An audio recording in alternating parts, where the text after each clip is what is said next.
Jean-Louis, le Brésil, c'est synonyme en général de fin de saison. Alors, est-ce qu'on y va plutôt avec un pincement au cœur ou avec un gros soulagement?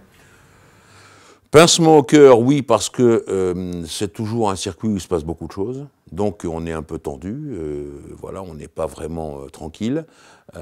Et puis on y va aussi décontracté, parce qu'effectivement le Brésil c'est un peu décontracté. Mais bon, moi je pense que c'est un très beau circuit. C'est un circuit court, peut-être même le plus court de la saison, sauf Monaco bien entendu. Et ça c'est amusant, parce qu'on fait un nombre de tours incalculable. Et c'est très très très difficile sur le plan physique pour les pilotes. Qu'est-ce qui est difficile aussi physiquement? C'est peut-être le climat qui est très tropical là-bas? Oui, absolument. Alors, vous connaissez ma comparaison. Voilà, vous entrez dans le baquet de votre monoplace au départ du Grand Prix du Brésil. En réalité, vous rentrez dans le tambour d'une machine à laver, le linge, qui va vous secouer, là, et qui va vous essorer pendant au moins 1 heure et demie. Et puis, les voitures sont quand même dures malgré des suspensions souples. On tape de tous les côtés. C'est très difficile. Et surtout, pour l'instant, à l'heure où nous parlons, vous et moi, Géraldine, la météo est pourrie sur tout le week-end, vendredi, samedi, dimanche. Alors là, ça va encore créer des problèmes de pneus par-dessus le marché, donc il va falloir faire attention à cela. Donc c'est un Grand Prix très compliqué. Alors la monoplace parfaite pour le Brésil, c'est plutôt une Ferrari, une Red Bull, une Mercedes? Non, je crois quand même que ça reste la Mercedes, elle l'a montré en toutes circonstances. Mais c'est vrai que si on prend en compte les freinages et les courbes absolument magnifiques de ce circuit, vous savez, les S de Senna, la Curva del Sol, tout ce qui est la remontée et la grande courbe qui vous mène vers les tribunes, je pense que les Red Bull sont bien placés aussi. Mais il faut de la puissance moteur.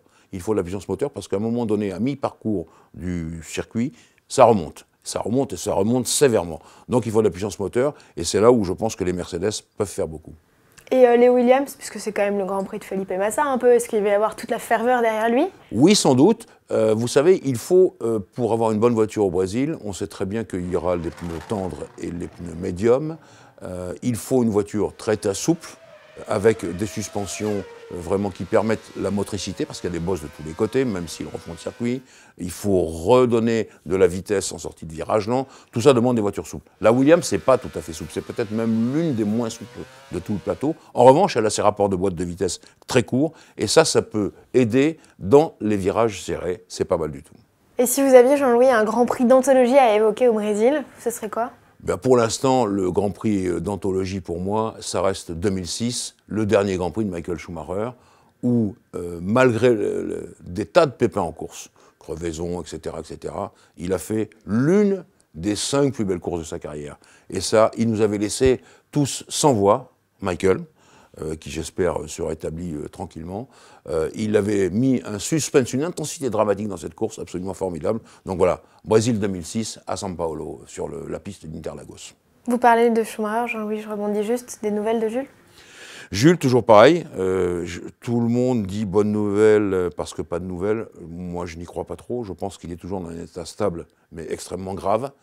Je pense qu'il y a l'espoir du côté de la famille, mais pour l'instant, on n'a absolument aucune nouvelle. Il est toujours au Japon, là-bas, sur son lit d'hôpital. Est-ce qu'on va le rapatrier? Je n'en sais rien non plus. Il faut laisser les événements se faire tranquillement.